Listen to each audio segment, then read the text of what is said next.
Sa lalim na 10 hanggang 20 talampakan, sinisisid na magkapatid na sina Harvey at Harold at kaibigan nilang si Giovanni ang ilalim ng karagatan para manguha ng tinatawag nilang sikad, isang uri ng seashell. Malapit ng pasukan at kailangan ng mga bata ang panggastos para sa eskwela. Sa pag-aaral na ginawa ng UNESCO Institute of Statistics noong taong 2013, lumalabas na pang-5 ang Pilipinas sa mga bansang may pinakamataas na dropout rate sa elementary at high school. Sumunod ang Pilipinas sa mga bansang Nigeria, Pakistan, India at Ethiopia. At isa sa mga dahilan kung bakit hindi makapagpatuloy ang mga batang may edad 5 hanggang 17 ay dahil kailangan nilang magbanat ng buto at makatulong sa kanilang mga magulang.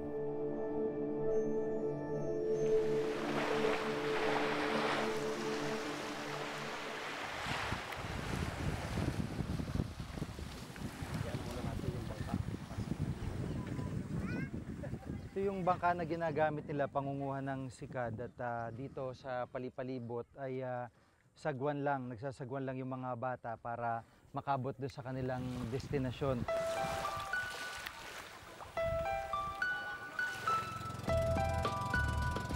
Sakay rin ng isang bangka ay sinundan ko ang mga bata.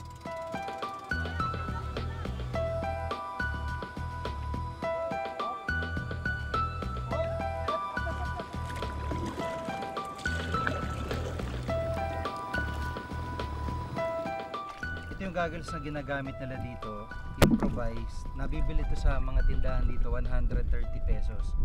Gawa sa goma at saka salamin. Di tornilyo yung pinaka parang nagsisil sa kanya. Tsaka parang interior ng gulong yung pinaka strap niya. Bandang 9:00 ng umaga, matapos ang halos 1 oras na pagbaybay sa dagat, nagsimula ng sumisid ang mga bata.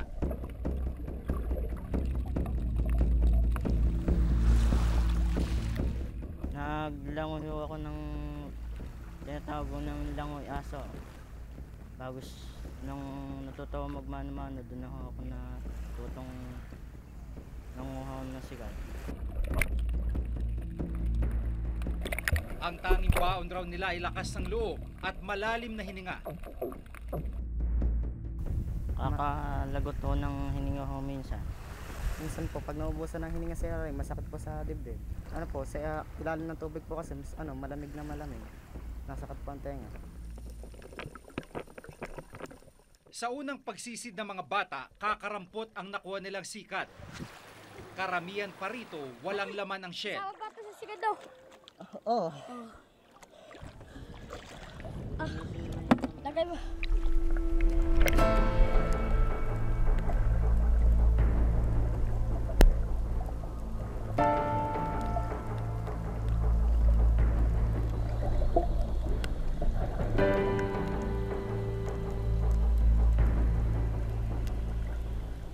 Siguro yung isa, 2 sisid.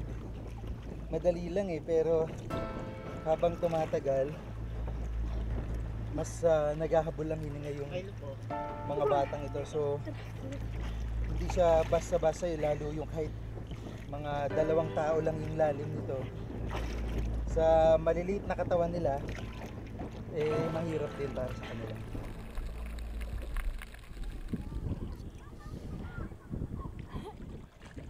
Saan naman tayo lilipat? Doon pa sila. Bakit? Wala po dito mga sikat.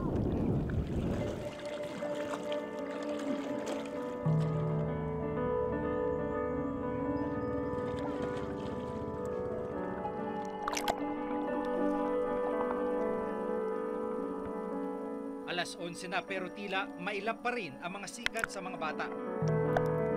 Nung pagpunta po namin doon sa iba, wala pong sa doong ang tipon na nakuha namin. Pagpunta po namin sa Kalug-Kalugan po, wala din po, kakaunti din po. Bakit sumisid pa rin kayo kahit 3 beses na sinubukan, wala na? Sayang po ang pagod, walang nahuli. Wala na ako. Para may pambaon po. Pagka hindi po kasi wala po kami pambaon dahil wala po pera mga magulang namin. Kwento ng magkapatid na Harvey, 13 taong gulang at Harold, 11 taong gulang. Kailangan nilang gawin ang pagsisid para masuportahan ang kanilang pamilya.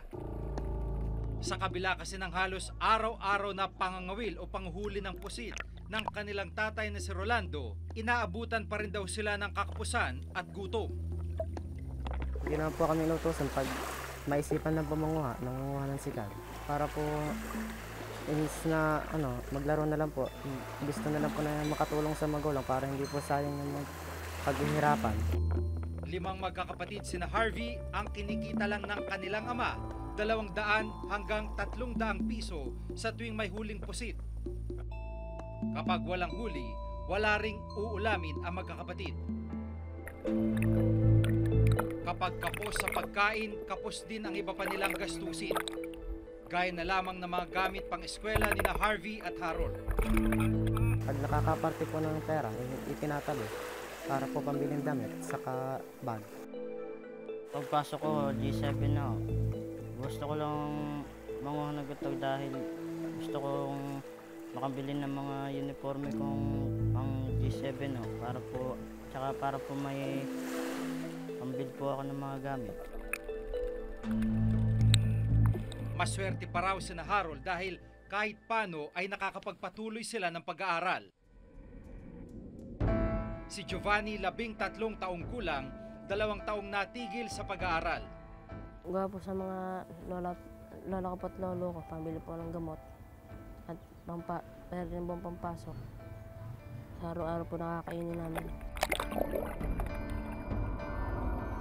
Sanggol pa lang ay iniwan na si Giovanni at kanyang kapatid ng kanilang mga magulang. Ang kanilang lola na nag-alaga sa kanila may sakit na at hindi na makapaghanap buhay. Totoo, hindi kaya ito makapasok ngayon. Ganito ako, wala ko ibibili ng gamit mo. Sabi niya, mapapasok talaga ako. Yan o kahit anong pigil ko kahit po siya walang baon, nagpipilit po yung pumasok. Ang malungkot, wala pang katiyakan kung makakapag-enroll ngayong darating na pasukan si Giovanni.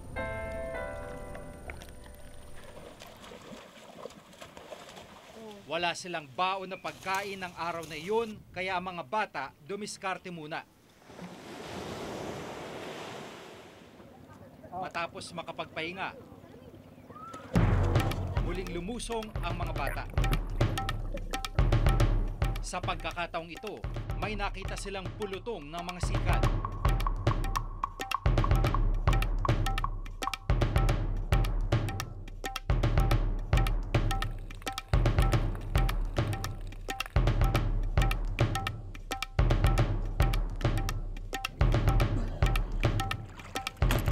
Ito yung mga shells na pinaghirapan ng mga bata. Sikad ang tawag dito. Hindi basta-basta ito nakukuha dahil minsan tumpok-tumpok ko lang siya sa iba't ibang mga lugar, sa iba't ibang mga isla. Pag kukunti yung nakukuha ng mga bata, pinapang-ulam nila ito. Pero pag medyo marami, yung iba binebenta nila. Yung natitirang shell na medyo matigas to, ginagawa nilang palamuti sa bahay.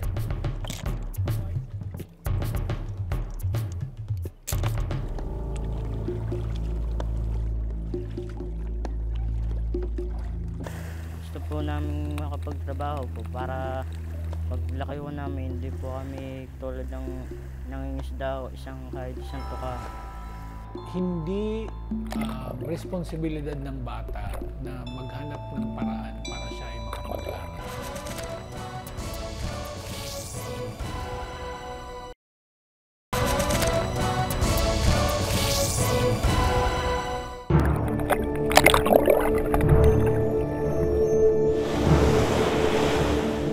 Kabilang magkakaibigang sina Giovanni, Harvey at Harold sa may 5.4 na milyong kabataan na may edad 5 hanggang 17 na maagang napapasabak sa paghahanap buhay. Kahirapan na nagtulak sa kanila.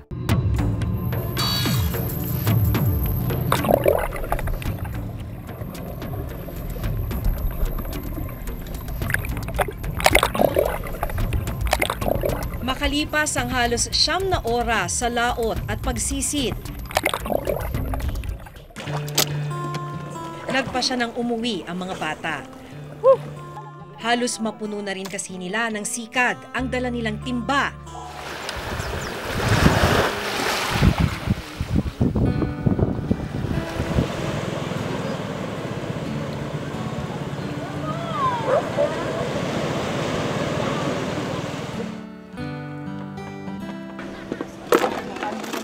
Kaagad nilang ibinenta ang nahuli na sikad. Ang kanilang kita umabot ng 140 piso. At dahil hahatiin ito sa 5, tig-28 piso ang bawat isa sa kanila. Ito na ang katumbas ng halos maghapong pagsisid. Kulang pa raw itong pambili ng gamit sa eskwela at maging ng uniforme. Para mabili ang lahat, kailangan raw nilang makaipon ng 500 piso bawat isa. Ang kinita ibinigay naman kaagad ng magkapatid na sina Harvey at Harold sa kanilang ina. Niipon ko po ito kasi magpapasukan nga po pag pambili po ng gamit nila.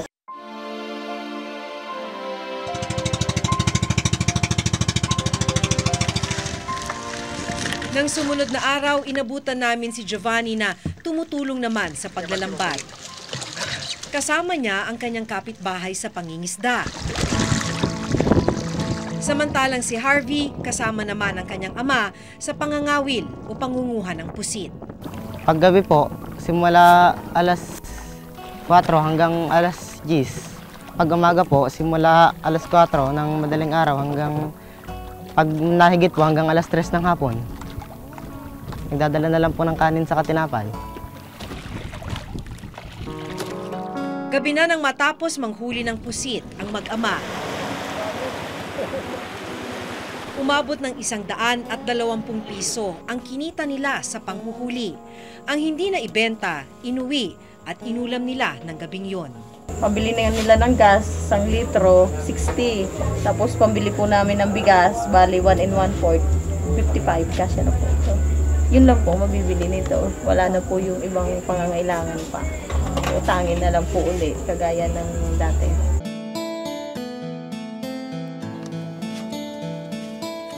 Kinabukasan, naghanda na sina Harvey at Harold para makabili ng gamit sa eskwelahan. Po kasi ay dapat ay bali 300 po ito. Ay nabawasan po nga namin kasi naibili po namin ng bigas.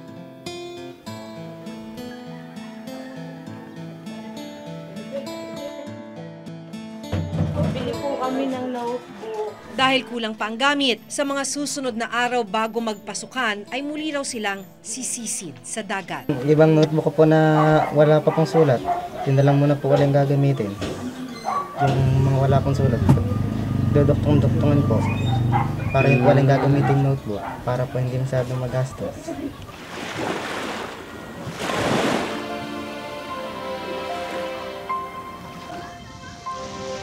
Kung sina Harold at Harvey kahit paano ay may nabili ng gamit, si Giovanni wala ni piso para may maipambili ng gamit ngayong pasukan.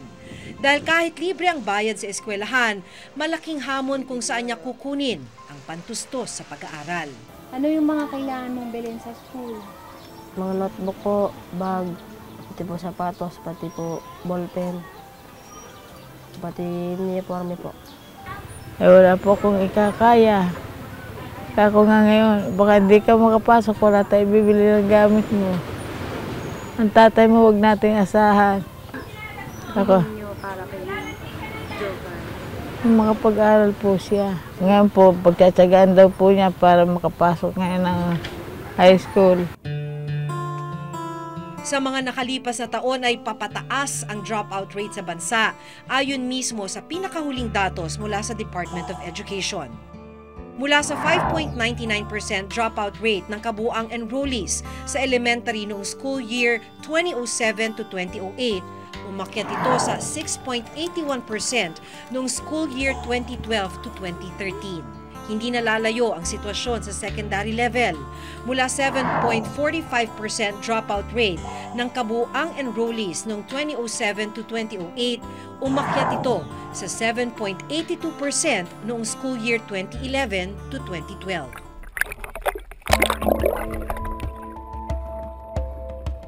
Hindi responsibilidad ng bata na maghanap ng paraan para siya ay makapag-aral. Yun ay responsibilidad ng kanyang magulang, wala siyang magulang ng kamag-anak, or nung ating bansa, nung ating state, ng pamahalaan. Tayo'y bumabalangkas ng isang programa para makapagtapos sila. Maaaring ito'y through our alternative learning system.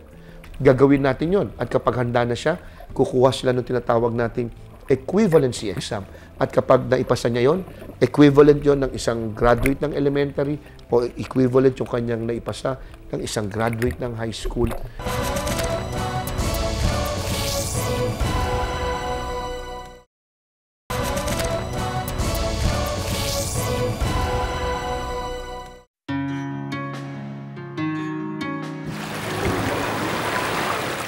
Nang sumunod na araw, muling lumaot ang magkakaibigan.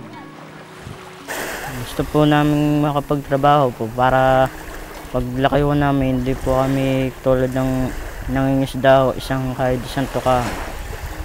Pinagsasabay po, pag may pasok po nag-aaral, pag wala pang pasok, nangunguha po ng sigad para po kahit maalawan ang buhay, marunong ka pa rin po sa dagat para po may alam ka sa bayan, pati po sa bundok. Sa kanilang murang edad, alam na nila kung ano ang responsibilidad. Pero ang mga batang gaya nila, hindi dapat sa dagat namulat. Hindi pa dapat ramdam ang bigat ng paghahanap buhay. Dahil karapatan nilang makapag-aral, karapatan nilang magkaroon ng magandang buhay. Hanggang sa susunod na Webes, ako si Jig Manikad. Ako si Maki Pulido at ito ang nakatala sa aming Reporter's Notebook.